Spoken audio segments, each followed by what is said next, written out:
Every Jamaican deserves a place to call their own home. Our plans are to make that a reality. We don't bulldoze people's homes, we build them.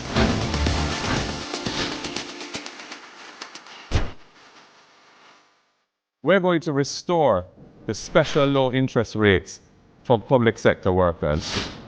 We're going to introduce a 3-month moratorium period after you buy the house, so you have some time to furnish it and do little fixing up before you have to start making your mortgage payments. And we'll increase the debt service ratio for public sector workers so that you can qualify for a bigger mortgage loan. We're really thinking about you guys. And for our young people, we have the Young Owners Fund, a $1 billion annual fund within the NHT, where anyone up to 35 who's buying a house for the first time, if they're an NHT contributor for at least 2 years, can get a grant of $500,000 towards the deposit on the house. And if you're a person who is working but can't produce a pay slip because you're in the informal economy, or you're struggling to save enough for a deposit for a home, we have the rent-to-own plan, where you can go into the house as a tenant, paying rent equal to the mortgage, and after 6 months, if you can establish your capacity to pay the rent on time, you'll be eligible for the mortgage, you can draw down the loan and become an owner of the house and step up in life. Because housing is not just a luxury for the few, it's a must for everyone.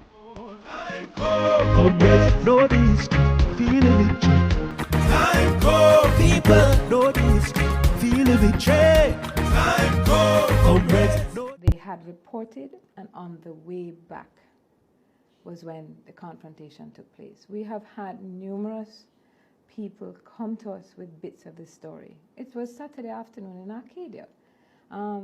In fact, I passed the road and saw police and kept going down Shortwood instead of turning on and heading into Arcadia that same day. But people passed. People passed when the police car went around Matthew's car and stopped it. People passed them when they were stopped. People passed and saw them come out of the car.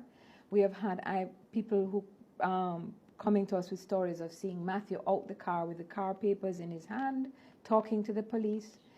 We've had people write to us very detailed accounts of what they saw, including the timeline that all 3 men were under the control of the police, the timeline between the first shot, which was apparently at Garpa, the attempts of people to run.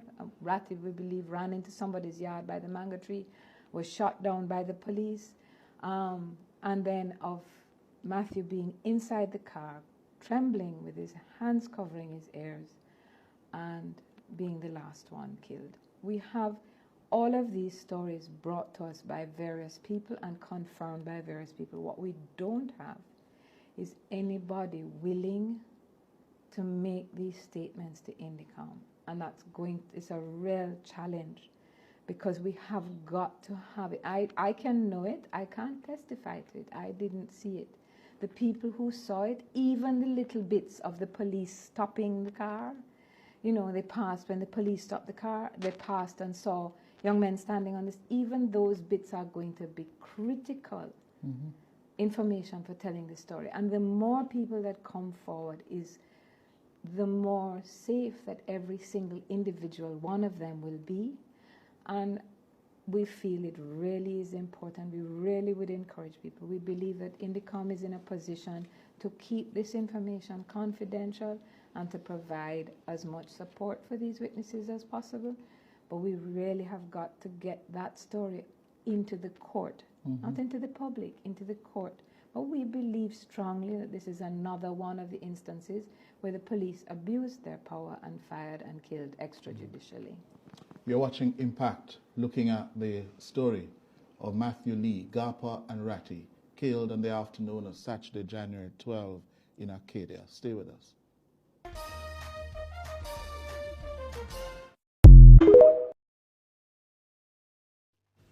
So Jamaica, you see, when you have a liar in court and a good liar to cross-question that liar and turn him upside down is like rubbing butter puss mouth.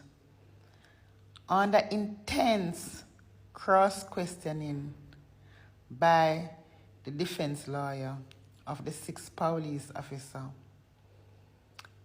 Floyd Green, admitted that he didn't see the actual killing of the men. And you see, when I read this story, I said to myself, this is why I want better for the poorer class of Jamaican.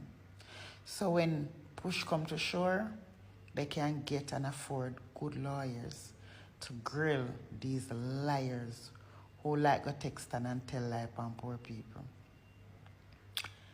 because of them own political sorrow. 4 years and you never report nothing. And you don't even go to a police station, you run guy in the come. And when the lawyer say political attachment in certain direction, you feel like say you was gonna get away with your lies. Pick up yourself, Mr. Wildman. Liar like you, we rate we can ring out and dry out the liar and the crook them in a court. Yeah. Big up yourself, sir. Floyd Green, you need to go wear back your contact lens them. And you must not tell lie cause medication lenses, you can't sleep into them. You're a damn liar. But I'm telling you, after every storm, there must be a calm. You see, without connections, you would never find yourself, but you're going to be key witness to testify against man. He's a liar. And God don't like ugly. And a part of ugly is the wicked lies that you all can tell for your own benefit, our own selfish needs or whatever needs you to do it for. Have yourself a good day, liar. Newsflash, Jamaica newsflash. Guys, you all don't hear what's going on. Jesus Christ, no one don't hear that one here. Taxpayers, y'all don't wonder where y'all money going. May I forgot share this with you, guys. Darrell Vase did buy a house in Florida. Him did buy a house in Florida, guys, for $400,000 USD cash. Where the hell Darrell Vase get $400,000 USD from for buy a house cash in Florida?